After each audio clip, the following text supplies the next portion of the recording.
بسم اللہ الرحمن الرحیم۔ عشق رسول صلی اللہ علیہ وسلم کا عجیب واقعہ۔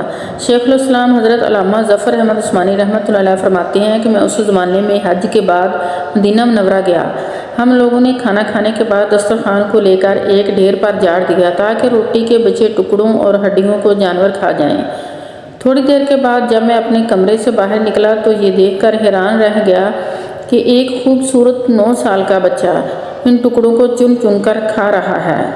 مجھے سخت افسوس ہوا۔ بچے کو ساتھ لے کر قیام گاہ میں آیا اور اسے پیٹ بھر کر کھانا کھلایا، کیونکہ میں ایسی ہستی کے شہر میں تھا جو غریبوں کا والی اور غلاموں کا مولا تھا۔ میرے اس برتاؤ کو دیکھ کر بچہ بے حد متاثر ہوا۔ میں نے چلتے وقت اسے کہا، بیٹا تمہارے والد کیا کرتے ہیں؟ اس نے کہا، میں یتیم ہوں۔ میں نے کہا، بیٹا میرے ساتھ ہندوستان چلو گے؟ وہاں میں تم کو اچھے اچھے کھانے کھلاؤں گا، عمدہ عمدہ کپڑے پہناؤں گا، اپنے مدرسے میں تعلیم دوں گا۔ جب تم عالم فاضل ہو جاؤ گے تو میں خود تم کو یہاں لے کر آؤں گا اور تمہیں تمہاری والدہ کے سپرد کر دوں گا۔ تم جاؤ اپنی والدہ سے اجازت لے آؤ۔ لڑکا بہت خوش ہوا اور اچھلتا کودتا اپنی والدہ کے پاس واپس آ گیا۔ وہ بیچاری بیوہ دوسرے بچوں کے اخراجات سے پہلے ہی پریشان تھی۔ اس نے فوراً اجازت دے دی۔ بچہ دوڑا آیا اور مولانا کو بتایا کہ میں آپ کے ساتھ جاؤں گا، میری ماں نے اجازت دے دی ہے۔ پھر پوچھنے لگا کہ آپ کے شہر میں چنے ملتے ہیں؟ مولانا عثمانی نے بتایا، یہ ساری چیزیں وافر مقدار میں تمہیں ملیں گی۔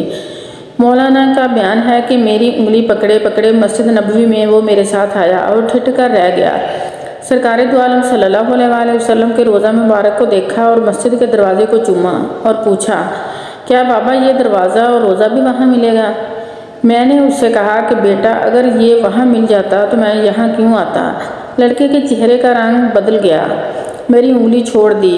بابا تم جاؤ، اگر یہ نہیں ملے گا تو میں ہرگز اس دروازے کو چھوڑ کر نہیں جاؤں گا۔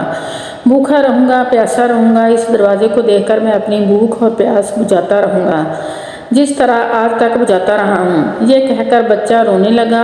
اس کے عشق کو دیکھ کر میں بھی رونے لگا۔